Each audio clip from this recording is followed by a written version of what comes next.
మంచిదండి. ఈ యొక్క పునరుత్థాన దినాన కూడి వచ్చినటువంటి సహోదరులకు సహోదరులందరూ కూడా ప్రభుపక్షం వందనాలు తెలియజేసుకున్నాను. మరి ఎప్పట్లాగే ఈ యొక్క పునరుత్థాన దినాన ఒక అంశాన్ని మనం ఆలోచిద్దాం. మనకి అనేక సార్లు మనం విన్న వాక్యాలు అయ్యి, అనేక సార్లు కూడా మనం తప్పించుకున్న వాక్యాలే అయినప్పటికీ కూడా మరలా ఒకసారి మన జీవితాన్ని ఆలోచించుకున్నాను. మన విశ్వాస జీవితం ఎలా ఉంది, సంవత్సరాలు ఎదుగుతున్న కొద్దీ పరివర్తన ఎలా ఉంది, ఎలా ఎదగలుగుతున్నాం. ఒక్కొక్కళ్ళు సంఘంలో ప్రవేశించినటువంటి 3-4 సంవత్సరాలకే చాలా జీనియస్గా ఉంటారు, అంటే బాగా ఎదుగుతారు. ఒక్కొక్కరు 10 సంవత్సరాలు సంఘంలో కొనసాగుతున్నప్పటికీ కూడా ఇంకా అక్కడే ఉంటారు, ఆ ప్రారంభ దృష్టిలోనే ఉంటారు. కాబట్టి ఆలోచిద్దాం ఎలా ఉండాలి, విశ్వాసుల యొక్క స్వభావం ఎలా ఉండాలనేది ఆలోచిద్దాం. మనకి హెబ్రీలకు రాసిన పత్రిక 10వ అధ్యాయంలో గ్రంథకర్త ఎలా పరిచయం చేస్తారంటే, చదవదులే. హెబ్రీలకు రాసిన 10వ అధ్యాయంలో ఎలా ఉండిద్దంటే, అప్పటికి సంఘం స్థాపించబడింది, అపోస్తుల కార్యాలయం సంఘం స్థాపించబడింది కదా. అప్పటికి సంఘం స్థాపించబడి ఇంచుమించుగా 30 నుంచి 40 సంవత్సరాలు అయింది. ఆ 30-40 సంవత్సరాలు విశ్వాసులు, యూదులు, అన్యులుగా చేర్చబడిన క్రైస్తవులు కూడా సంఘంలో కొనసాగుతున్నారు. అన్ని సంవత్సరాల నుంచి కొనసాగుతున్న సందర్భంలో 10వ అధ్యాయం వచ్చేసరికి ఏమవుతుందంటే, వాళ్ళ బలహీనతలు కనపడుతున్నాయి.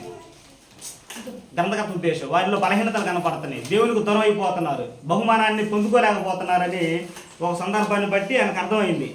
అది ఎక్కడంటే 27 వచనం చదవండి. 10:27 కాదా, 26 అన్న, 26. మనము సత్యమును గూర్చి అనుభవ జ్ఞానము పొందిన తరువాత బుద్ధిపూర్వకముగా పాపము చేసిన ఎడల పాపమునకు బలి ఇక ఉండదు. అయితే సంఘంలో కొనసాగుతా 30 సంవత్సరాలు సంఘంలో కొనసాగుతా కూడా బుద్ధిపూర్వకంగా పాపం చేస్తున్నారంట. బుద్ధిపూర్వకంగా పాపం ఎలా ఉండిద్ది అంటే, తెలిసే చేస్తారు కానీ తప్పక దాన్ని కొనసాగిస్తారు. తెలియలే కానీ మనం గట్టిగా ఒకసారి అడిగామనుకో, ఇది తప్ప నీకు తెలుసు కదా, నువ్వు ఎందుకు దీన్ని మానుకోవట్లేదంటే ఆ తలకవడం తప్పించి ఇంకేం చేయలేరు. ఇది తప్పు అని తెలిసి కూడా తప్పు చేస్తున్నప్పుడు. కాబట్టి అప్పుడు ఏర్పడిన సంఘం ఏమవుతుందంటే కొద్దిగా బలహీనతలో ఉంది, అనుభవపూర్వకంగా బుద్ధిపూర్వకంగా పాపం చేస్తున్నారు. కాబట్టి ఈ కొద్ది చిన్న పొరపాట్ల వల్ల మీరు స్వాస్థ్యాన్ని పొందుకోలేకపోతారేమో, బహుమానాన్ని పొందుకోలేరేమో, ఆ నీతి కిరీటాన్ని మీరు దక్కించుకోలేరేమో అని హెచ్చరిస్తూ, ఇదిగో 11వ అధ్యాయంలో విశ్వాస వీరుల జాబితా ఉంది. విశ్వాసులు ఎటువంటి విశ్వాసంతో వారు జీవించారో తెలుసా మీకు అని పూర్వం నుంచి వారు చేసినటువంటి విశ్వాసాన్ని గురించి 11వ అధ్యాయం వివరించాడనమాట.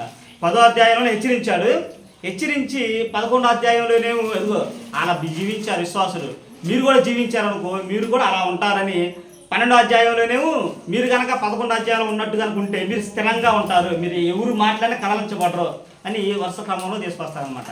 కాబట్టి హెబ్రీలకు రాసిన పత్రిక 11వ అధ్యాయంలోని కొన్ని సందర్భాలని ఆ అధ్యాయం నుంచి కొన్ని మనకు అవసరమైనటువంటి కొన్ని వచనాలు మనం తీసుకొని ఈరోజు మాట్లాడదాం. కాబట్టి 11వ అధ్యాయం మనం పెట్టుకున్న టైటిల్ ఏంటంటే విశ్వాసుల యొక్క స్వభావం ఎలా ఉండాలనేది హెబ్రీలకు రాసిన పత్రిక 11వ అధ్యాయం మనకు చాలా చక్కగా వివరించింది అనమాట. అందులో మొదటిగా 11వ అధ్యాయం మొదటి 2 వచనాలు చదువుకుందాం. విశ్వాసము అనున్నది నిరీక్షింపబడు వాటి యొక్క నిజ స్వరూపమును అదృశ్యమైనవి ఉన్నవన్నుటకు రుజువునై ఉన్నది. చాలా మొదటి పాయింట్, విశ్వాసం అనేది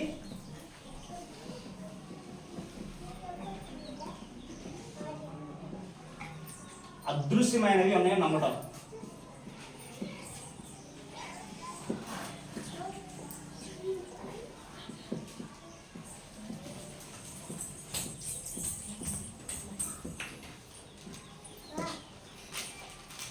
విశ్వాసం అనేదంట అదృశ్యమైనవి ఉన్నవి అని నమ్మటం. అంటే అదృశ్యమైనవి ఏంటంటే కంటికి కనిపించినవి. మీరు చెప్పండి, అదృశ్యమైన ఏంటో మీకు తెలిసిన ఏమన్నా? గాలి ఎందుకు కనిపించదు? అదృశ్యమైన అంటే కంటికి కనిపించినవి. పరలోకం కనిపించిద్దా? కనపడదు. దేవుడు కనిపిస్తాడా? కనిపించదు. ఆత్మ కనిపించిద్దా? కనిపించదు. నిత్య జీవం కనిపించిద్దా? కనిపించదు. రక్షణ కనిపించిద్దా? కనిపించదు. కృప కనిపించిద్దా? ఇవన్నీ కూడా అదృశ్యమైనవి. దృశ్యమైనవి ఏంటి? మీరు ప్రన్నారే పంచిపోతాలు దృశ్యమైనవి. ఇవన్నీ కూడా పంచిపోతాలంటే 5 వస్తాయి అన్నమాట. నిప్పు, నీళ్ళు, నింగి, నేల అనేది. ఇవన్నీ కూడా పంచిపోతాలు కనబడేవి. కనబడే వాటిని బట్టి విశ్వసించేవాడు అవిశ్వాసి, కనబడని వాటి యందు విశ్వాసం ఇచ్చేవాడే విశ్వాసి. కాబట్టి మనం అదృశ్యమైన వాటిని ఉన్నవని నమ్ముతున్నామా? నమ్ముతున్నాం కదా. నమ్ము బట్టే మన క్రీస్తులోనికి వచ్చింది. మన చెల్లెమ్మ రక్షణ పొందారు. రక్షణ పొందిన వెంటనే బైబిల్ ఏం చెప్పిందంటే, రక్షణ పొందిన వెంటనే నీ పాపంలోకి నేను జ్ఞాపకం చేసుకొని అన్నాడు. నువ్వు 1000 పాపాలు చేయి రక్షణకు ముందు, నువ్వు 1,00,000 చేయి. రక్షణ పొందిన తర్వాత ఏమైపోతాయి? ఇక నీ జ్ఞాపకానికి రావంట. జ్ఞాపకానికి రావు, అవన్నీ దేవుడు మర్చిపోతానన్నాడు. మనకి ఎలా తెలుసు? అవి పోతాయి అన్న సంగతి మనకి ఎలా తెలుసు? అంటే విశ్వాసం. అదృశ్యమైనవి ఉన్నాయనడానికి విశ్వాసకి ఆధారాలు అన్నమాట. విశ్వాసి దేవుడు ఉన్నాడు అని నమ్ముతారు. హేతువాదులు, నాస్తికులు, శాస్త్రవేత్తలు దేవుడు ఉన్నారని నమ్ముతారు. వాళ్ళు అసలు మనిషి ఎలా పుట్టాడని శాస్త్రవేత్తలు చెబుతారు. కోతి నుంచి. అసలు కోతిని కలిగి చేసిన వాళ్ళు ఎవరు? అది మాత్రం ఆగిపోతారు ఆడ. ఒక శాస్త్రవేత్త ఏమంటాడంటే, ఒక మనిషి కోతి నుంచి పుట్టాడు అంటారు. మరి కోతి ఎక్కడి నుంచి వచ్చిందనే ప్రశ్న కూడా ఆగిపోతారు, ముందుకు రాలేడు. అసలు ఈ భూమి ఎలా కలుగు చేయబడింది? బిగ్ బ్యాంగ్ థియరీ ఒక అతను అంట, ఒక ప్రేరుడు పదార్థం సంభవించి అందులో నుంచి ఒక కణం ఏర్పడి ఆ కణం నుంచి భూమి కలుగు చేయబడిందని చేసి బిగ్ బ్యాంగ్ థియరీ అనే వాళ్ళు చెప్పారు. అని ఒక శబ్దం ద్వారా, అంటే ఏటికి కూడా పరిపూర్ణటువంటి ఆధారాలు లేనటువంటి అనమాట. అసలు ఈ భూమి ఎలా కలుగు చేయబడిందని చూడండి. 3వ వచనంలో ఎలా చెప్తాడు? ఈ హెబ్రీయులకు రాసిన పత్రికలోనే 11:3 చూడను.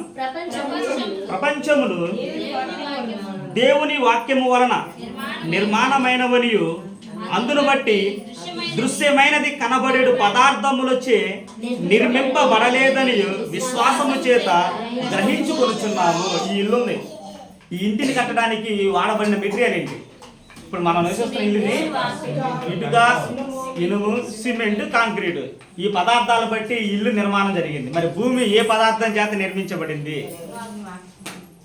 ఏ సైంటిస్ట్ అని చెప్పగలుగుతారు దాన్ని? ఈ విశ్వం ఏ పదార్థం చేత నిర్మించబడింది? ఏ సైంటిస్ట్ చెప్పలేడు దానికి.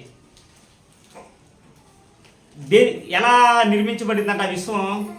దేవుని వాక్కు వల్ల. ఆది కాండంలో చూసాం కదా, కలుగు అనగా ఏమైంది? కలిగింది. కాబట్టి విశ్వాసుల యొక్క లక్ష్యం ఎలా ఉండిద్దంటే, అదృశ్యమైన ఉన్నవి అని నమ్ముతారు. దేవుడు అదృశ్యుడు. ఎందుకంటే దేవుడు ఆత్మస్వరూపి, కంటికి కనిపించాడు కాదు. మనం నమ్ముతున్నాం. మన విశ్వాసులు రక్షణ పొందిన వెంటనే మనం బాప్తిసం పొందిన వెంటనే మనం రక్షణలోకి వచ్చాం. మన పాపాలు మొత్తం తుడిసివేయబడ్డాయి. అవి కంటికి కనిపించేవి కాదు, మనం వాటిని నమ్ముతున్నాం. మన విశ్వాసులు సంఘంలోకి చేర్చబడ్డాం. కృపలో మనం ఉన్నాం. కృప కనబడేదా? కనబడదు కాదు. వాటి మీద మనం ఏంటి? విశ్వాసం ఉంచాం. అదృశ్యమైనది ఉన్నదని మనం రుజువుపరుచుకున్నాం అన్నమాట. కాబట్టి విశ్వాసుల యొక్క స్వభావం ఎలా ఉండిద్దంటే, కనబడే వాటి మీద మక్కువ ఉండదు, కనబడిన వాటి మీద లక్ష్యం ఉంచుతారనమాట. దేవుని వాక్యం కూడా ఏం చెప్పిందంటే, అదృశ్యమైన ఉన్నవని మీరు నమ్మండి, అలాగే నమ్ముట విశ్వాసుల యొక్క ప్రాధాన్యత ఉంది అని 3వ వచనంలో మనకు తెలియజేశారు అనమాట. కాబట్టి మొదటగా మనం తెలుసుకోవాల్సింది ఏంటి? విశ్వాసం అన్నది అదృశ్యమైనవి ఉన్నవి అని నమ్మాలి. కాబట్టి అది మొదటి సందర్భం. రెండోది ఆలోచిద్దాం.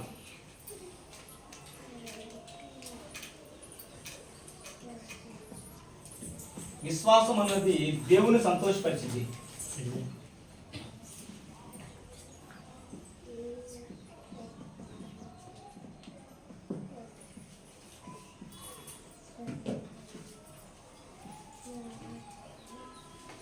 విశ్వాసం అనేది దేవుణ్ణి సంతోషపరిచిద్దా? మనం విశ్వాసంగా ఉంటే దేవుడు సంతోషపడతాడా? మన యథార్థంగా ఉంటే దేవుడు సంతోషపడతాడా? మన నీతిమంతుడిగా ఉంటే దేవుడు సంతోషపడతాడా? మన నిందారహితులకు ఉంటే దేవుడు సంతోషపడతాడా? సంతోషపడతాడు. అందుకే కొంతమంది భక్తుల్ని వెంటనే పక్క అధ్యాయంలో ఇచ్చాడు. అంటే ఇది కింద వచనాల్లోనే చూడండి. ఏ రోజుని పరిచయం చేశారు? 4వ వచనం చూడండి. విశ్వాసమును బట్టి హేబేలు కయ్యూను కంటే శ్రేష్టమైన బలి అర్పించును, దేవుడు అతని అర్పణలను గురించి సాక్ష్యం ఇచ్చాడంట. దేవుడే అతని యొక్క అర్పణల గురించి హేబేలు చూపించినట్టు విశ్వాసాన్ని బట్టి దేవుడే సాక్ష్యం ఇచ్చాడంట. హేబేలు గురించి దేవుడు సాక్ష్యం ఇచ్చాడు. ఇంకోటి చూడండి, తర్వాత వచ్చిన కూడా, అతడు ఆ విశ్వాసమును బట్టి నీతిమంతుడని సాక్ష్యము పొందెను, అతడు మృతి నొందియు ఆ విశ్వాసము ద్వారా ఎలా మాట్లాడుతున్నాడు? ఇదిగో గ్రంథం ద్వారా మాట్లాడుతున్నాడు. మనం మాట్లాడుతున్నాం. ఇప్పుడు మనం దేవుని వాక్యం పంచుకుంటాం, చూసావా?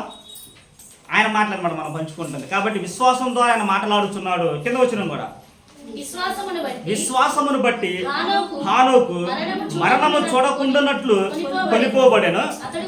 అతడు కొనిపోబడక మునుపు దేవునికి ఇష్టడై ఉండినని హానోకు గారు కూడా దేవుని దగ్గర సాక్ష్యం పొందాడంట.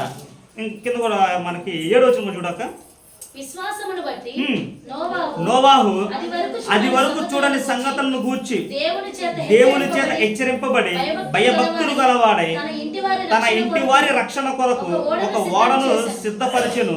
అందువలన అతడు లోకము మీద నేర స్థాపన చేసి విశ్వాసమును బట్టి కలుగు నీతికి వారసుడాయను. ముగ్గురిని పరిచయం చేశాడు. హేబేలు గారిని ఆదికాండ 4వ అధ్యాయంలో హేబేలు గారిని పరిచయం చేశాడు. ఆదికాండ 5వ అధ్యాయంలో హానోకు గారిని పరిచయం చేశాడు. ఆదికాండం 6వ అధ్యాయంలో నోవా గారిని పరిచయం చేశాడు.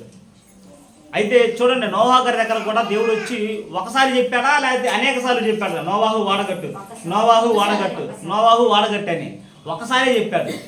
ఒక్కసారి చెప్పి తర్వాత మరలా ఆయన కనిపించాల. ఆ ఒక్కసారి చెప్పినటువంటి మాటకే నోవా గారు కొన్ని సంవత్సరాలు అంట, ఇంచుమించు రమారమి శాస్త్రవేత్తల జీవితం 100 సంవత్సరాలు పట్టిందని చెప్తారు ఆ ఓడ నిర్మించడానికి.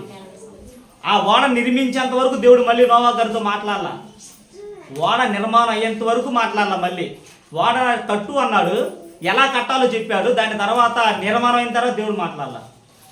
మరి 2 సంవత్సరాలు గ్యాప్ ఉన్నప్పుడు దేవుడు మాట్లాడు, 2 సంవత్సరాలు గ్యాప్ ఉన్నప్పుడు సమాజం ఎలా ఉండాలి? నోవా గారి పట్ల ఎలా ఆలోచిస్తూ ఉండాలి? ఆయన్ని వాతావరణం బాగానే ఉంది, వర్షాలు వచ్చే సూచన లేదు, మంచు పడే సూచన లేవు, నువ్వేమో ఒడ్డు మీద ఓడ కట్టుకుంటున్నావు అని చెప్పి హేళనగా మాట్లాడే ఉంటారా ఉంటారా ఆ సమాజంలో? అయితే అటువంటి సమాజం మధ్య కూడా, అటువంటి ప్రజల మధ్య కూడా ఆయన దేవుడు చెప్పాడు, నోవాహు ఓడ సిద్ధపరచుకొని చెప్పాడు. కాబట్టి దేవుడు చెప్పాడంటే చేస్తాడు. అంటే ఇక్కడ మనం ఆలోచించాల్సింది ఏంటంటే, దేవుని సంతోషపరిచే విషయంలో దేవుడు ఉన్నాడు అని నమ్మాలి ఫస్ట్.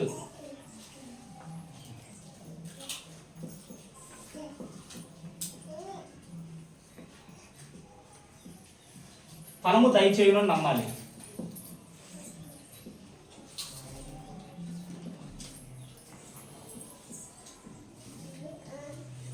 దేవుడు ఉన్నాడని నమ్మాలి, ఫలము దయచేస్తాడని నమ్మాలి.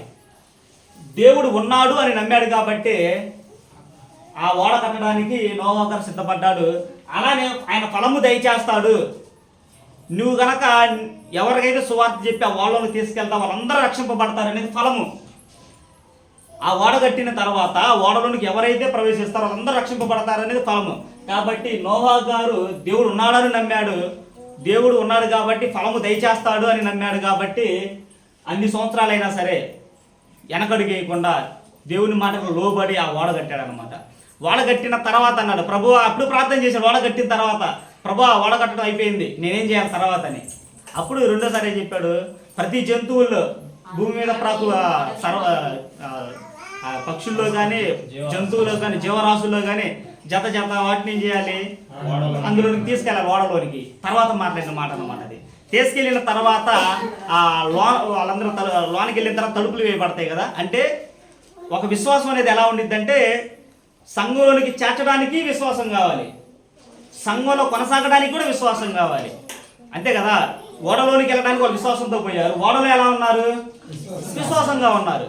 విశ్వాసం అనేది కూడా సంఘంలోనికి చేర్చబడిన దాకే విశ్వాసంతో ఉండి, సంఘంలో చేర్చబడ్డాలే ఇంకా నాకు విశ్వాసంతో పని లేదు, ఎలా ఉన్నా నాకు సరిపోయిద్దిలే అంటే సరిపోయిద్దా? సరిపోదు. మరణం వరకు కూడా విశ్వాసం అనేది కొనసాగించేది అనమాట. మధ్యలో ఎక్కడ విడిచిపెట్టేది కాదు అది విశ్వాసం. అలానే అది హేబేలు గారి జీవితంలో మనకు కనిపించింది, హానోకు గారి జీవితంలో మనకు కనిపించింది. నోవా గారిని ముగ్గురిని పరిచయం చేశారనమాట. వారి యొక్క ముగ్గురు జీవితాలంట దేవునికి ఎలా ఉన్నాయి? సంతోషపరిచిందంట. దేవుడే సాక్ష్యం ఇచ్చారంట వాళ్ళ గురించి, గొప్పగా జీవించారు, సాక్ష్యం పొందారని. కాబట్టి విశ్వాసం ఏం చేసింది? దేవుని సంతోషపరిచింది. విశ్వాసం అనేది దేవుని సంతోషపరిచింది. ఇంకో సందర్భం ఆలోచిద్దాం. విశ్వాసం అనేది విధేయతను చూపిస్తుంది.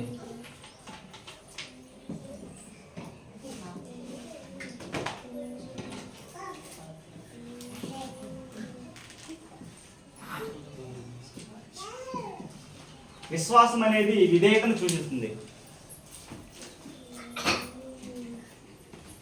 ఇప్పుడు 8వ వచనం చదవండి అక్క. ఎవరిని అంటే దానికి ఎవరిని పరిచయం చేశారో విధేయత గురించే విషయంలో? అబ్రహాము పిలువబడినప్పుడు విశ్వాసమును బట్టి ఆ పిలుపునకు లోబడిను, తాను స్వాస్థ్యముగా పొందనయున్న ప్రదేశమునకు బయలు వెళ్ళెను, మరియు ఎక్కడికి వెళ్ళవలెనో అది ఎరుగక బయలు వెళ్ళెను. చాలక అయితే విశ్వాసం అన్నది విధేయతను చూపిస్తుంది అనమాట. అబ్రహాం గారికి ఉన్న బిరుదేంటి? విశ్వాసులకు తండ్రి. దేన్ని బట్టి విశ్వాసులకు తండ్రికి ఆయన పిలువబడ్డాడు? దేన్ని బట్టి విశ్వాసులకు తండ్రి ఆయన పిలువబడ్డాడు? అవును, అంతే. చాలా చక్కగా ఆన్సర్. ప్రతిఫలం లేకుండా మనం ఏదైనా పని చేస్తామా? ఏ ప్రతిఫలం లేకుండా ఒక నెల మొత్తం పని చేయాలి, జీతం ఏనంటారు, మనం పని చేస్తామా? ఒక వారం మొత్తం పని చేస్తాం, మచ్చలేనంటారు, పని చేస్తామా? అంటే ప్రతిఫలం లేకుండా ఏ మనిషి ఏదీ చేయడు. అబ్రహాం గారిని పిలుచుకున్నప్పుడు ఆయనకు ప్రతిఫలం కనపడుతుందా? ఆనవారు కూడా కనపడలే కనీసం. ఎక్కడ అబ్రహాం నువ్వు వెళ్ళంటే ఎక్కడికనేది అడగల, ఏం చేయాలని అడగల, ఆడేముండిద్దని అడగల, నేను ఏం చేయాలి, ఏం సంపాదించుకోవాలి, నేను ఎలా బతకాలి, ఏం అడగల. అబ్రహాం నేను చూపించి దేశం నువ్వు వెళ్ళానగానే బయలుదేరి వెళ్ళిపోయాడు. శారమ్మ గారు లోబడి వెళ్ళిపోయింది. అంటే చూడండి, అందును బట్టి అంటే ప్రతిఫలం ఆశించకుండా, ప్రతిఫలం ఏమి ఇస్తాడో అని తెలియకుండా దేవుని యొక్క మాటకు విధేయత చూపించాడంట. ఇంకా విశ్వాసాన్ని ఒక అరడుగు ముందుకు తీసుకెళ్ళి ఇంకొక పని చేశాడు అబ్రహాం గారే. ఏం పని చేశాడు? ఇంకోటి ఇది వయసు సహకరించిన సమయంలో, మృతతోలియపు వయసులో వారిద్దరికి, శారమ్మ గారికి అబ్రహాం గారికి ఒక కుమారుడు పుట్టాడు. ఆ కుమారుడి పేరు ఇస్సాకు. ఆ కుమారుడిని ఒక అంటే ఎప్పుడైనా సరే వివాహం అయిన తర్వాత కొన్ని సంవత్సరాల తర్వాత ఆ ఇంటికి పిల్లగాడు పుట్టాడు అనుకో, 10 ఏళ్ళ తర్వాత 15 ఏళ్ళ తర్వాత పిల్లగాడు పుట్టారనుకో, అతని మీద ప్రేమ ఎలా ఉండిద్ది? తల్లిదండ్రులకి చాలా ఎక్కువగా ఉండిద్ది. ఆ పిల్లగాడిని చక్క కూడా కిందకి దింపరు, ఎంతో మమకారంగా పెంచుకుంటారు. అటువంటి కుమారుడిని దేవుడే వచ్చి బయటకి ఎలా ఉండిద్ది? అల్లారు ముద్దుగా పెంచుకున్నాడు. అంటే చాలా లేట్ అయింది. 100 సంవత్సరాలు పుట్టాడంట ఇస్సాక్ గారు. 100 సంవత్సరాలు పుట్టిన ఇస్సాక్ గారితో అల్లారు ముద్దుగా ఆడుకుంటున్న సమయంలో, పిల్లగాడితో నవ్వుకుంటూ ఆడుకున్న సందర్భంలో అబ్రహాము నీ పిల్లగాని నాకు బలిగా ఇస్తావా అని అడిగినప్పుడు ఆయన చూపించిన విశ్వాసం ఉండిద్దండి. అక్కడ ఆయన చూపించిన విధేయత ఆలోచన, ఆయన చూపించిన విధేయత ఉండిద్ది. అంటే చూడండి, ఈ రోజు అడిగితే వేకువజామునే ఉంటుంది. మనకు ఆదికాండం 22వ అధ్యాయం కాడికి వెళ్తే వేకువజామునే పిల్లగాన్ని తీసుకుని బయలుదేరతామంటే ఎంత విధేయత మనకి ఇళ్లలో ఉండదు. నిజంగానే తల్లిదండ్రుల పట్ల విధేయత ఉండదు, భర్త పట్ల భార్యకి విధేయత ఉండదు, భార్య పట్ల భర్తకి విధేయత ఉండదు, సంఘంలో సువార్థికుల పట్ల విధేయత ఉండదు. సువార్థికుడు ఏదైనా ఒక మాట సంఘంలో చెబితే ఆ మాటని మనం తూచా తప్పకుండా పాటించగలిగేటట్టు ఉండాలి. మొన్న సందర్భంలో నాకు బాధ వేసింది ఒక విషయంలో. ఒక సందర్భం అనుకో ఈ సందర్భం జరగాలి అని సువార్థికుడు ఒక మాట అన్న తర్వాత మనం దాన్ని మేరకుండా దాన్ని కొనసాగించేటట్టు ఉండాలి. మనం ఇంకో ప్రశ్న అనేది మాట్లాడుకోకూడదు అనమాట. కాబట్టి విధేయత అనేది ఎప్పుడు వచ్చింది అంటే విశ్వాసాన్ని బట్టి వచ్చింది. విధేయత ఎవరెవరి మీద కలగాలంటే కుటుంబంలో తల్లిదండ్రుల మీద మనం విధేయత కలిగి ఉండాలి. ఎందుకు తల్లిదండ్రులు మనం ఎందుకు విధేయత కలిగి ఉండాలి? మనకి ఒక వయసు వచ్చినంత వరకు మన కాళ్ళ మీద మనం నిలబడేంత వరకు మనల్ని పెంచి పోషించి సంరక్షించేది ఎవరు? తల్లిదండ్రులు. వారి పట్ల విధేయత చూపించకపోతే తర్వాత భార్య పట్ల మనం ఎందుకు విధేయత చూపించాలి? 15 సంవత్సరాల తర్వాత వాళ్ళ కుటుంబాన్ని వదిలిపెట్టుకుని మన దగ్గరకు వస్తున్నారు. వాళ్ళ కుటుంబాలు మర్చిపోతారు, వాళ్ళ బంధురికాలు మర్చిపోతారు, వాళ్ళ బంధువులు మర్చిపోతారు, సర్వం మనం అనుకునే వస్తారు. కాబట్టి భార్య పట్ల మనం విధేయత కలిగి జీవించాలి. అలానే భర్త పట్ల భార్య ఎలా విధేయత కలిగి జీవించాలి? భర్త భార్య విషయంలో ఎలా ఉంటాడో తెలుసా? ఆ చిన్న విషయంలో కూడా లోటు లేకుండా చూసుకోవాలనుకుంటాడు. తన అవసరాన్ని కూడా పక్కన పెట్టి భార్యకి ప్రథమ స్థానం ఇవ్వాలనుకుంటాడు. అంటే అటువంటి భర్తల పట్ల కూడా భార్యలు ఏం చేయాలి? విధేయత చూపించగలగాలి. తల్లిదండ్రుల పట్ల చిన్న పిల్లలు విధేయత చూపించాలి. ఒక్కొక్కళ్ళు వాళ్ళు కోరుకున్న వస్తువులు కానీ, వాళ్ళు కోరుకున్న మొబైల్ ఫోన్స్ కానీ ఏమైనా ఇలేదనుకో, తల్లిదండ్రులు చిన్నపిల్లలు భలే పెద్ద మాట అంటారు. అనుకున్న మాట ఒకటి, నీ కలుపు ఎందుకు పుట్టాను, అలా డబ్బున్నడు కలుపు పుట్టినా బాగుండు అనే పెద్ద మాట్లాడతారు. అది విధేయత చూపించినట్టు కాదు. ఎప్పుడు కుటుంబంలో మన అవసరాలు తీర్చేటటువంటి తండ్రి ఒకనొక సందర్భంలో ఎందుకు తేలేకపోయాడు అనే సందర్భాన్ని మనం ఆలోచించగలగాలి. అప్పుడే విధేయత చూపిస్తాం మనం. ఎప్పుడు ఘనంగా నా తండ్రి ఎప్పుడు ఘనంగా ఇంట్లో అన్నీ చూసుకునేవాడు, ఈసారి తేలేదంటే ఏదో ఇబ్బందికరంగా ఉన్నాడు, తన జీవితం ఇబ్బందికరంగా ఉందేమో కాబట్టి తను తేలేకపోయాడు అని ఆలోచన కలగాలి. అది అందరి పట్ల భార్య పట్ల భర్తకు ఉండాలి, భర్త పట్ల భార్యకు ఉండాలి, తల్లిదండ్రుల పట్ల పిల్లలకు ఉండాలి. కాబట్టి విధేయత చూపించే విషయంలో విశ్వాసం ఏం చూపించిందంటే విధేయత చూపిస్తుంది. దానికి రోల్ ఎగ్జాంపుల్ విధేయత చూపించిన వ్యక్తి ఎవరంటే అబ్రహాం గారు.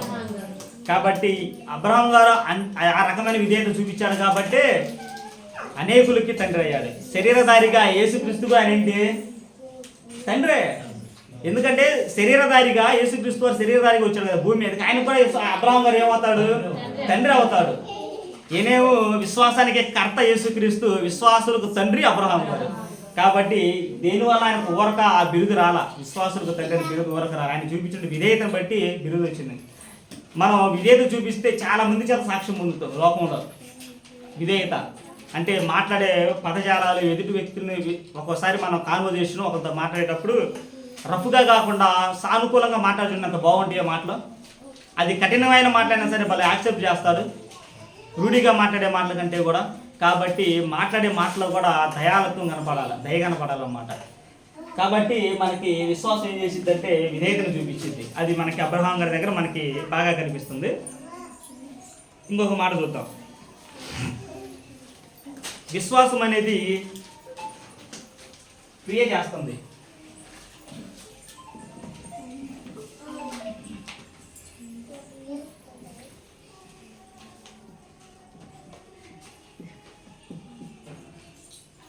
విశ్వాసం అనేది ఏం చేసింది? క్రియ చేసింది. మనం చాలా వచనాలు ఉన్నాయి, వాటన్నిటిని చదువుకుందామా? అసలు కొంచెం చదువుకుందండి. మనకి ఎక్కడ దాకా కనిపించింది అంటే హెబ్రీ 11:9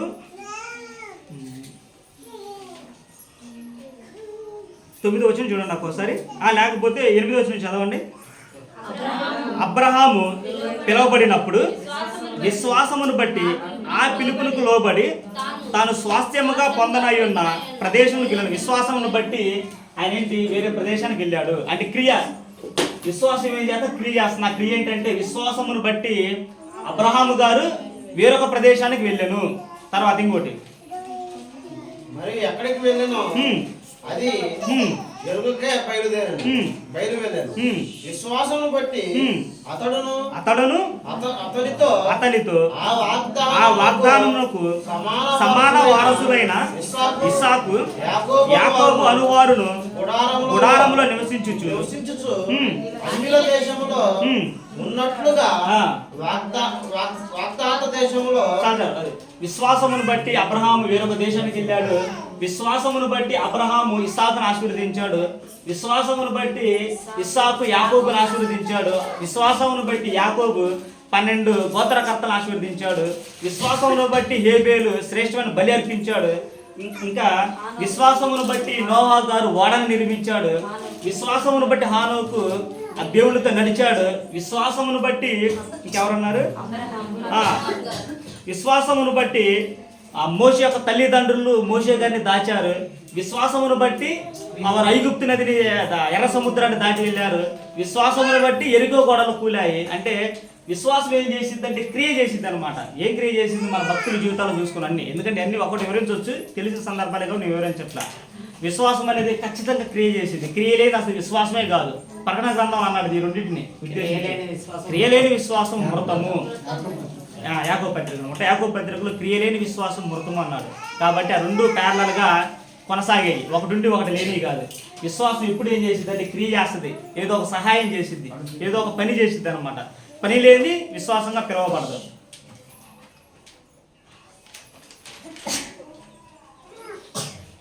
ఇంకొకటి విశ్వాసం ఇంకోటి ఏ పని చేసింది అంటే విశ్వాసం అన్నది జ్ఞానయుక్తమైన నిర్ణయాలు తీసుకునేది.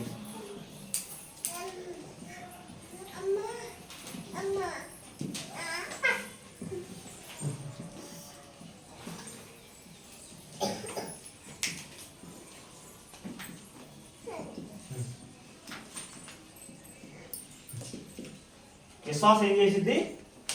జ్ఞానయుక్తమైన నిర్ణయాలు. మనం నిర్ణయాలు తీసుకుంటాం. ఒక్కో సందర్భంలో నిర్ణయం వెంటనే తీసుకుంటాం. ఒక్కొక్క నిర్ణయం మన భవిష్యత్తు దాని మీద ఆధారపడింది అనుకో, మన జీవితం యొక్క మనుగడ దాని మీద ఆధారపడింది అనుకో, అవి తీసుకునే నిర్ణయాలు వేరుగా ఉంటాయి. కాబట్టి విశ్వాసం ఏం చేసిందంటే జ్ఞానయుక్తమైన నిర్ణయాలే తీసుకునేది, జ్ఞానంగా ప్రవర్తించే నిర్ణయాలు తీసుకునేది. ఐగుప్తులో ఐగుప్తులో 2 సంవత్సరాలు మగపిల్లలందరినీ కూడా నైలు నదిలో చంపి నైలు నదిలో పడేయమని ఒక ఆజ్ఞ ఉంది. ఫరో చేసినటువంటి ఆజ్ఞ ఉంది. అప్పుడు సందర్భంలో ఎకోబేద్ గారికి అమ్రాము గారికి ఒక మోషే గారి యొక్క తల్లిదండ్రులకి మోషే గారు పుట్టారు, పిల్లగాడు పుట్టాడు. ఆ సందర్భంలో రాజు ఆజ్ఞ ఏమై ఉంది, పుట్టిన మగపిల్లలని 2 సంవత్సరాలు ఎవరికైతే వచ్చిందో వాళ్ళందరినీ ఏం చేయాలి, చంపాలి, చంపి నైలు నదిలో పడేయాలని ఆజ్ఞ రాజుగారు చేశారు. ఆల్రెడీ వీళ్ళిద్దరికి కుమారుడు పుట్టాడు, మోషే గారు పుట్టారు. తల్లిదండ్రులు ఏం చేయాలి, ఏం నిర్ణయం తీసుకోవాలి? రాజాజ్ఞని నెరవేర్చాలా? రాజాజ్ఞని తీసివేసి తన కుమారుని బ్రతికించుకోవాలి. ఏం చేయాలి వీళ్ళు? వాళ్ళు తీసుకున్నటువంటి జ్ఞానయుక్తమైన నిర్ణయం ఏంటి? యెకోబేదు గారు అమ్రాము గారు చేసినటువంటి జ్ఞానయుక్తమైన నిర్ణయం ఏంటి? తన కుమారుడిని ఒక జమ్ము పెట్టెలో పెట్టి ఒక నైలు నదిలో విడిచిపెట్టాడు. ఆ నైలు నదిలో ఆ ఫరో కుమార్తె స్నానం చేస్తున్న సందర్భంలోనే దేవుడు ఆ జమ్ము పెట్టె ఆమె యొద్దకు వెళ్ళేటట్టు దేవుడు క్రియ చేశాడు. అక్కడ పని జరిగింది. కాబట్టి చూడండి, వాళ్ళ తల్లిదండ్రులు చేసిన నిర్ణయం చూడండి. రాజాజ్ఞకి భయపడి అప్పటికి ఎన్ని నెలలు దాచిపెట్టారు? 3 నెలలు దాచిపెట్టారంట. రాజాజ్ఞకి ధిక్కరించి కూడా 3 నెలలు దాచిపెట్టి ఆయనకి లాభం లేదు, ఇంక బయటపడిపోతారని భయంతో ఆ నైలు నదిలో జమ్ము పెట్టి నా దేవుడే కార్యం చేస్తాడు, దేవుడే బతికించుకుంటాడు తన కుమారుని అని నిర్ణయించుకొని తల్లిదండ్రులు ఇద్దరు కూడా నదిలో విడిచిపెట్టారంట. ఆ జమ్ము పెట్టెలో పెట్టి ఆడ దేవుడి కార్యం జరిగింది. అది జ్ఞానయుక్తమైన నిర్ణయం. అలానే అతను పెరిగి పెద్దవాడైన తర్వాత, ఐగుప్తులో పెరిగి పెద్దవాడైన తర్వాత ఇంకొక కొన్ని రోజుల్లో అతను ఏం కాబోతున్నాడు? ఐగుప్తులో ఒక అబద్ధం ఆడితే ఏం కాబోతున్నాడు? ఆయన రాజు కాబోతున్నాడు. అతను తీసుకున్న నిర్ణయం ఏంటి? అక్కడ రాజుగా పట్టాభిషేకం పొందాడు ఐగుప్తులో. అంటే ధనవంతులు అవడానికి ఇష్టపడలా, క్రీస్తు విషయమై ఎంత గొప్పది అనుకున్నారు. చూడండి, జ్ఞానయుక్తమైన నిర్ణయం విశ్వాసం ఎలా తీసుకుంటారు. ఇది అల్పకాల పాపభోగం. ఐశ్వర్యం అనేది, ధనం అనేది అల్పకాల పాపభోగం. నాకు ఇది వద్దు, క్రీస్తు విషయమైన నింద నాకు గొప్పది అనుకొని అతను తీసుకున్న నిర్ణయం ఏంటంటే ఐగుప్తు సింహాసనాన్ని వద్దనుకున్నాడు, తీసివేశాడు అనమాట. ఐగుప్తు సింహాసనాన్ని కాలితో తన్ని క్రీస్తు విషయం నింద గొప్పది అనుకొని దరిద్రుల దగ్గరికి వెళ్ళాడు ఆయన. ఆ జీవితం నాకు వద్దనుకొని. అది జ్ఞానయుక్తమైన నిర్ణయం. తర్వాత ఐగుప్తులో 10వ తెగులు ఏంటి? వచ్చిన తెగులు 10వది జ్యేష్ఠ కుమారుణ్ణి బలి ఇవ్వటం. అక్కడ దేవుడు చెప్పిన మాట ఏంటంటే ఇశ్రాయేలు జనాంగానికి వచ్చి మీరు పస్కాను ఆచరించండి. పస్కాను ఆచరించి ఒక జంతువుని బలిగా అర్పించండి. బలిగా అర్పించి ఆ రక్తాన్ని తీసుకొని మీ గుమ్మాల మీద, ద్వారబంధకాల మీద రాసుకోండి. ఎవరైతే ఆ పని చేస్తారో వాళ్ళ కుమారుడు మాత్రమే బతికించబడతారు, మిగతా వాళ్ళందరూ చనిపోతారు. ఇది దేవుని ప్రజలకు చెబితే దేవుని ప్రజలు అందరూ ఏం చేశారు? ఆ నైట్ పస్కాను ఆచరించారు. పస్కాను ఆచరించి జంతువులను బలి ఇచ్చి ఆ రక్తాన్ని తీసుకుని ఆ ద్వారబంధకాల మీద రాసుకున్నారు అందరూ. సంహారదూత వచ్చింది. సంహారదూత రావటం, ఆ గుర్తును చూడటం, పక్కింటికి వెళ్ళిపోవటం, ఆ గుర్తును చూడటం, పక్కింటికి వెళ్ళిపోవటం, ఆ గుర్తును చూడటం, పక్కింటికి వెళ్ళిపోవటం. గుర్తు ఎవరింటి మీద అయితే లేదో వాళ్ళందరూ చంపివేయబడ్డారు. ఈ గుర్తులు మొదటి సంతానం మొత్తం తీసివేయబడింది. ఎవరి సంతానం మిగిలింది? ఇశ్రాయేలు సంతానం మాత్రమే మిగిలింది. ఆ జ్ఞానయుక్తమైన నిర్ణయం వాళ్ళు ఏం చేసింది? బతికించింది. నిర్ణయాలు, విశ్వాసులు జ్ఞానయుక్తమైన నిర్ణయాలు తీసుకుంటారు. ఆ తెగులు అయిపోయిన తర్వాత ఇశ్రాయేలు జనాంగం మొత్తాన్ని మోషే గారు తీసుకొని బయటకు వచ్చాడు కదా. బయటకు వచ్చేసరికి వాళ్ళకి ఎదురైనటువంటి మొదటి అపాయమే ఎర్ర సముద్రం. వామ్మో, ఈ నదిని మేట దాటాలి, ఈ నదిని మేట దాటుకుని పోవాలని అందరూ భయపడుతున్నప్పుడు ఆడ కూడా మోషే గారు దేవుడి దగ్గరికి ప్రార్థన చేసినప్పుడు మోషే నీ కర్రను చూపించన్నప్పుడు కర్ర చూపించినప్పుడు ఏమైపోయింది?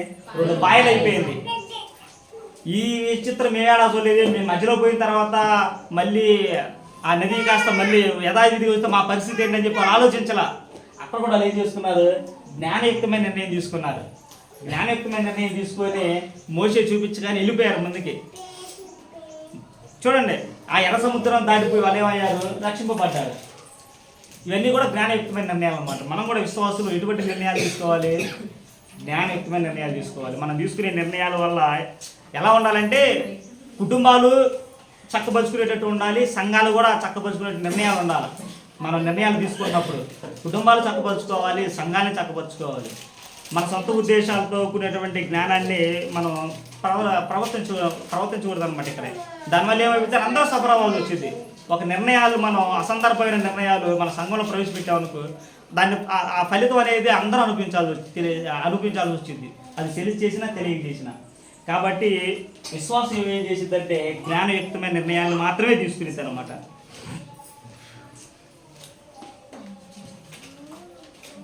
సరే ఇంకో సందర్భం ఆలోచిద్దాం.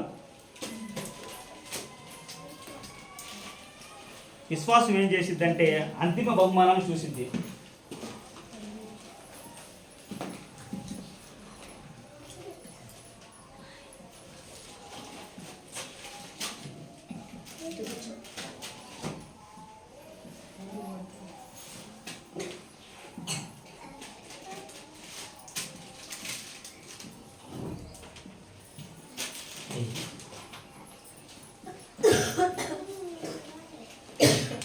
విశ్వాసం అన్నది అంతిమ బహుమానం వైపు మాత్రమే చూసిద్ది.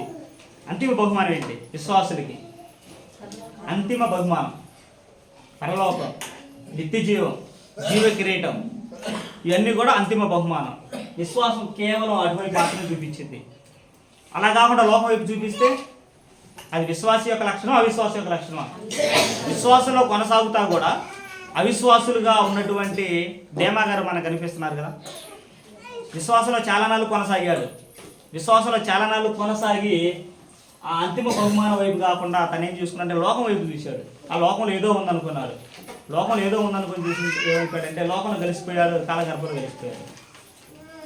అలానే ఇంకా ఎవరైనా ఉన్నారా? అంతిమ బహుమానాన్ని పొందుకునే వాళ్ళు ఎవరైనా ఉన్నారా? ఇంకా విశ్వాసంలో కొనసాగి కూడా కొత్త నిబంధనలో కొనసాగి కూడా అననీయ సఫీరా వాళ్ళు కూడా ప్రారంభ విశ్వాసులే. ఎందుకంటే ముందుకు వచ్చారంటే దేవుని మీద భయభక్తులు లేకపోతే ముందుకు రారు పని చేయడానికి. ఒకళ్ళు దేవుని పని మీద ఎంతో కొంత అమౌంట్ ఇస్తున్నారంటే భయభక్తులు లేకపోతే ఎవరో రారు ముందుకి. అననీయ సఫీరా ముందుకు వచ్చారు. ఇచ్చే విషయంలో యథార్థత లేదనమాట. సొమ్ము చూసిన తర్వాత వాళ్ళ మనస్తత్వాలు మారిపోయింది. ఎంత ఇవ్వాలా నిర్ణయం తీసుకున్నప్పుడే బాగానే ఉంది. కానీ అది ఇచ్చే సమయానికి ఏమైపోయిందంటే వాళ్ళు మనస్తత్వం మారిపోయింది. కాబట్టి పొందరాయి ఉన్న బహుమానాన్ని పొందుకోలేకపోయారు. కానీ మన యూదా గారు కూడా అనుకోవచ్చా? ఇస్కరేతు యూదా గారి విషయంలో కూడా అనుకోవచ్చు పొందుకోలేకపోయాడు. అలానే విశ్వాసంలో కొనసాగుతూ కూడా అంతిమ బహుమానం వైపు మాత్రం మనం చూడలేకపోతే ఇదే శాశ్వతం, ఇదే పరలోకంలే, ఇదే లోకంలే, ఇంతకు మించి పైన ఏముండిద్దిలే అనే గురి మనకు లేదనుకో, అనే మనస్తత్వంతో మనం ఉన్నామనుకో మనం కూడా జారిపోతాం. కాబట్టి విశ్వాసం ఏం చేసిద్దంటే అంతిమ బహుమానం వైపే చూసింది. వీళ్ళందరూ ఈ హెబ్రీయులకు రాసిన పత్రికలో ఈ 11 అధ్యాయాలు ఎంతో మంది విశ్వాస వీరుల జాబితా ఉంది. వీళ్ళందరూ కూడా దేని వైపు వాళ్ళు దృష్టి ఉంచారు? అంతిమ బహుమానం. చూడండి 12వ అధ్యాయం మొదలు వచ్చిన చూడండి ఒకసారి. ఇంత గొప్ప సాక్షి సమూహము మేఘము వలె మనల్ని ఆవరించి ఉన్నందున మనము కూడా ప్రతి భారమును సులువుగా చిక్కులు పెట్టి పాపములను విడిచిపెట్టి విశ్వాసమునకు కర్తయు దానిని కొనసాగించేవాడునైనా యేసు వైపు చూచుచు మన ఎదుట ఉంచబడిన పందెముతో ఓపికతో పరిగెత్తుము. గొప్ప సాక్షి సమూహం ఉంది. మన సాక్ష్యం లేని వాళ్ళం కాదు. మన పితరులు సాక్ష్యంతో జీవించారు, దేవుడి యొక్క బహుమానాన్ని పొందుకున్నారు. కాబట్టి మనం కూడా వారి వలె మన గురి ఎలా ఉండాలి? బహుమానం వైపే ఉండాలి, నిత్య జీవం వైపే ఉండాలి, పరలోకం వైపే ఉండాలి మన గురి అని వివరించారనమాట. ఈ ఉద్దేశం మనకి హెబ్రీ రాసిన పత్రిక చివరిలో ఉంటుంది చూడండి. 39:40 వచ్చిన చూడండి నాకు ఒకసారి. 39:40 వీరందరూ తమ విశ్వాసము ద్వారా సాక్ష్యం పొందిన వారైనను మనము లేకుండా సంపూర్ణులు కాకుండా నిమిత్తము దేవుడు మన కొరకు మరీ శ్రేష్టమైన దానిని ముందుగా సిద్ధపరచును గనుక వీరు వాగ్దాన ఫలము అనుభవింపలేదు. విశ్వాసము ద్వారా సాక్ష్యం పొందిన వారు మనం లేకుండా సంపూర్ణులు కాలేరంటే వీళ్ళందరూ కూడా విశ్వాసం ద్వారా ఏమయ్యారు? దేవుని చేత సాక్ష్యం పొందారు. వీరు సంపూర్ణులు కావాలంటే మనం కూడా వాళ్ళు భాగమయ్యాలి. మనం ఎక్కడ వారితో సంపూర్ణంగా చేర్చబడతాం? ఒక చిన్న ఉద్దేశం చెబుతాను. గలతీయులకు రాసిన పత్రిక చూడండి. దీన్ని బేస్ చేసుకొని గలతీయులకు రాసిన పత్రిక మనం వీరితో కూడా ఎలా సంపూర్ణం అవుతాం అనేది చూద్దాం ఒకసారి.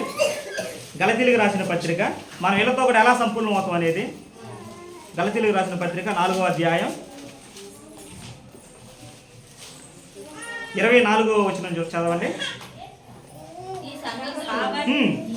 ఈ సంగతులు అలంకార రూపముగా చెప్పబడినవి. ఈ స్త్రీలు 2 నిబంధనలై ఉన్నారు. 2 స్త్రీల గురించి ప్రస్తావించారంటే ఇక్కడ దీనికి సంబంధించి రాస్తాను. 2 స్త్రీలు ఎవరంటే ఒక స్త్రీ ఒక స్త్రీ హాగరు, ఇంకొక స్త్రీ శారా. ఇక్కడేమో సీనాయి కొండ అన్నాడు. సీనాయి కొండ మీద ఇచ్చినటువంటి ఏంటి?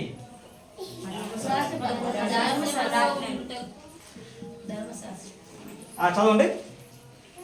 ఈ స్త్రీలు రెండు నిబంధనలు ఉన్నారు.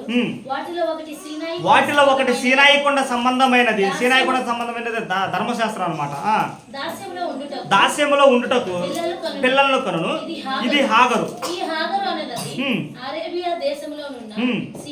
సీనాయి కొండయే ప్రస్తుతం అందున్న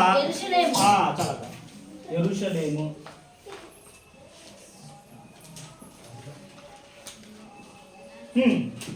ప్రస్తుతం అందున్న యెరూషలేము దాని పిల్లలతో కూడా దాస్యం అందున్నది కనుక ఆ నిబంధన దానికి దీటై ఉన్నది. అయితే పైనున్న యెరూషలేము స్వతంత్రముగా ఉన్నది. అది మనకు తల్లి. అది మనకి స్వతంత్రంగా ఉందంట. ఇప్పుడు మనం ఏ నిబంధన కింద ఉన్నా? స్వతంత్రమా లేకపోతే మళ్ళీ ఆ నిబంధన కట్టిపడేసిందా? మన స్వతంత్రం కింద ఉన్నాం.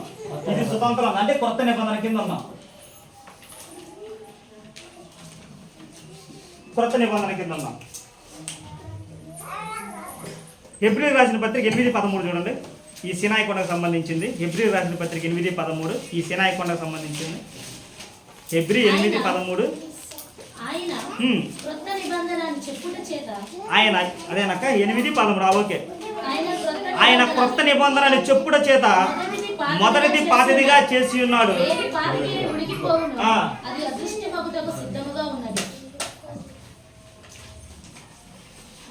క్రీస్తు మరణంతో ఇదేమవుతుంది? అదృశ్యం అవుతుందంట. క్రీస్తు మరణంతో ఇది అదృశ్యం అవుతుంది.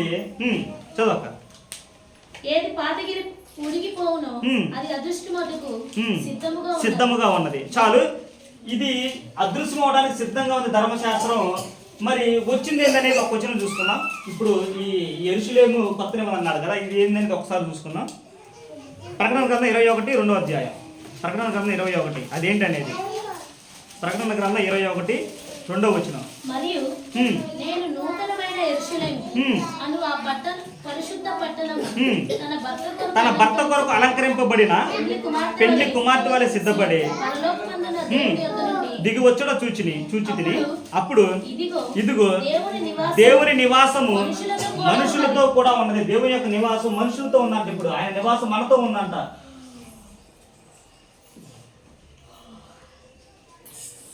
అంటే సంఘంలో ఉంది, సంఘంలో ఉన్నాడు.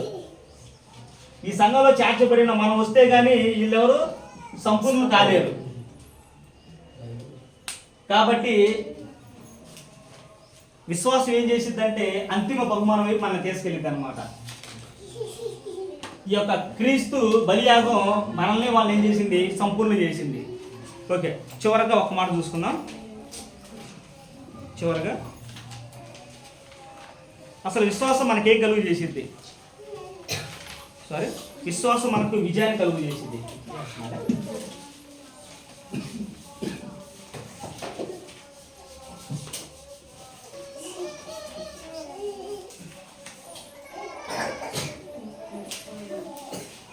విశ్వాసం అనేది విజయం కలుగు చేసింది.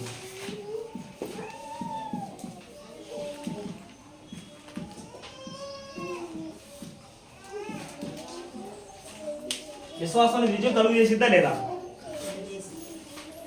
హెబ్రీయులకు రాసిన పత్రిక 11వ అధ్యాయం కొన్ని సందర్భాలను చదువుకుందాం. మనం ఎక్కడ చదువుకున్నాం అంటే చదవండి నాకు 33. వారు విశ్వాసము ద్వారా రాజ్యములు జయించిరి, నీతి కార్యములను జరిగించిరి, వాగ్దానములను పొందిరి, సింహముల నోళ్లను మూసిరి, అగ్ని బలమును చల్లార్చిరి, ఖడ్గదారను తప్పించుకొనిరి, బలహీనులుగా ఉండి బలపరచబడిరి, యుద్ధములో పరాక్రమశాలులైరి, పారదోలిరి, తమ వారిని పునరుత్థానము వలన మరలా పొందిరి, కొందరైతే మరి శ్రేష్టమైన పునరుత్థానము పొందగోరి యాతన పెట్టబడిరి, మరికొందరు తిరస్కారములను, కొరడా దెబ్బలను, మరీ బంధకములను ఖైదులు అనుభవించిరి, రాళ్లతో కొట్టబడిరి, రంపములతో కోయబడిరి, శోధింపబడిరి, ఖడ్గముతో చంపబడిరి, గొర్రె చర్మములను మేక చర్మములు వేసుకొని దరిద్రులయుండి శ్రమపడి హింస పొందుచు అడవుల్లోను కొండల మీదను గుహల్లోను సారంగములను తిరుగులాడుచు సంచరించిరి. అట్టివారికి ఈ లోకము యోగ్యమైనది కాదు. వీరందరూ తమ విశ్వాసము ద్వారా సాక్ష్యము పొందిన వారైనను మనము లేకుండా సంపూర్ణ కాకుండా నిమిత్తము. చూడండి, విజయం కలుగు చేసిందా లేదు వాళ్ళందరినీ. దానియేలు గారు ప్రార్థన ఏం చేసింది? ఏది? సింహాల నోరలు మూపించింది. అలానే రాజులు ఏం చేసింది? విజయాన్ని అందించింది. దావీదు గారు రాజుగా ఉన్నప్పుడు అతనికి విజయాలు, సౌలు గారు రాజుగా ఉన్నప్పుడు అతనికి విజయాలు. ఇలా రాజులకి ఏం చేసింది? విజయాలు అందించింది. ఎందుకండి ఒక బిల్డింగ్ని పడేయాలంటే ఏ పరికరాలు లేకుండా పడేయగలుగుతామా? ఒక బిల్డింగ్ని ఏదో పరికరాలు ఉండాలి. అలాంటిది ఎరికే గోడలు ఎలా కూలగలిగిన పెద్ద ప్రకారాలు కలిగిన పట్టణం ఎరుకో గోడలు. కేవలం 7 సార్లు ప్రదక్షిణ చేస్తేనే ఎరుకో గోడ కూల్ని అంటే ఎలా కూల్ని? విజయం. విశ్వాసంతో విశ్వాసం ఏం చేసింది అంటే విజయాన్ని కలుగు చేసింది. ఆ ఎరుకో ప్రాంతం మొత్తం అపజయం కలిగింది. అందులో ఉన్న ఒక స్త్రీకి మాత్రం విజయం కలిగింది. దేన్ని బట్టి? విశ్వాసాన్ని బట్టి. ఆ విశ్వాసాన్ని బట్టి ఆ రాహాబు జీవించగలిగింది. ఆమె కూడా క్రీస్తు జననంలో తోడు సంపాదించుకుంది. అయితే క్రీస్తు జననంలో 5 స్త్రీలు కనుక మనం ప్రస్తావించుకుంటే 5 స్త్రీలు ఏమో కూడా ఒక స్త్రీ కాదు. మొదటి క్రమంలో తామారు గారి దగ్గర నుంచి సలోమన్ గారి తల్లి పేరు ఏంటారు? బెత్షెబా గారు, రాహాబు గారు, రూతు గారు, మరియ గారు. అంటే ప్రత్యేకించబడిన స్త్రీ లిస్టులో యేసుక్రీస్తు జననంలో రాహాబు అనే స్త్రీ కూడా చోటు సంపాదించుకుంది. దేన్ని బట్టి? విశ్వాసాన్ని బట్టి. విశ్వాసం ఏం చేసింది? ఆమెకి విజయాన్ని ఇచ్చింది. అన్యురాలైనప్పటికీ దేవుడు ఎవరో తెలియని అయినప్పటికీ కూడా ఆ విజయాన్ని సంపాదించుకుంది అనమాట. కాబట్టి విశ్వాసం అనేది గొప్ప విజయాన్ని పొందుకునేది. భక్తుల జీవితాలు మనం అదే చూసుకున్నాం. కాబట్టి విశ్వాసం యొక్క స్వభావం ఎలా ఉండాలని మనకి నేర్పాలనుకున్నాడంటే ఆ గ్రంథకర్త 10వ అధ్యాయం వచ్చేసరికి ఏమో వాళ్ళ విశ్వాసాన్ని జారిపోతున్నారు. విశ్వాసం సన్నగిల్లిపోతుంది. బుద్ధిపూర్వకంగా చిన్న తప్పులు చేస్తున్నారు, తెలిసి కూడా తప్పులు చేస్తున్నారు. కాబట్టి వాళ్ళని హెచ్చరించాలనుకొని 11వ అధ్యాయం ఏం చేశాడంటే విశ్వాసం జాబితా మొత్తం తీసుకొచ్చి వాళ్ళ మధ్య పెట్టాడు. మీరు కనుక వీరిలాగే జీవిస్తే మీరు కూడా ఇలానే ఉంటారు, ఇలానే దేవుని చేత సాక్ష్యం పొందుతారు, ఇలానే దేవుని చేత తర్ఫీదు పొందుతారు. కాబట్టి మీరు వీరి వలే ఉండండి అని 12వ అధ్యాయం ఏం చెప్పాడంటే మీరు ఇలా కనుక మీరుంటే మీరు స్థిరంగా ఉంటారు, స్థిరత్వం కలిగి ఉంటారు విశ్వాసంలో అని చెప్పాడు అన్నమాట. కాబట్టి మనం కొత్త సంవత్సరంలోకి వెళ్ళబోయే ముందు మన విశ్వాసం కూడా ఎలా ఉంది? మనం విశ్వాసంలో బలవంతులుగా ఎదిగేవారిలా ఉన్నామా? ప్రతి సంవత్సరం కూడా కొత్త విషయం నేర్చుకునే విషయంలో కానీ, ఆత్మ సంబంధంగా ఎదిగే విషయంలో కానీ, మన బిహేవియర్ మార్చుకునే విషయంలో కానీ, మన స్వభావాన్ని మార్చుకునే విషయంలో కానీ, మన ఇతరులతో మాట్లాడే భాష విధానంలో కానీ ఎలా ఉంటున్నాం? ఎప్పుడు వేసిన గొంగ అలానే ఉంటున్నావా, లేకపోతే మనం డెవలప్ చేసుకుంటున్నావా అనేది ఎవరి వాళ్ళకి ఆత్మ పరిశీలన చేసుకొని ఆ ముందు రోజుల్లో ఇంకా గొప్ప విశ్వాసం మనందరం కొనసాగాలని కోరుకుంటూ వేడుకుంటూ మరి ఈ అవకాశం ఇచ్చిన సంఘానికి, స్థానిక సంఘ సువార్తికి శ్యామన్న గారికి ప్రత్యేకంగా వందనాలు తెలియజేసుకుని సెలవు తీసుకున్నాను. అందరికీ వందనాలు.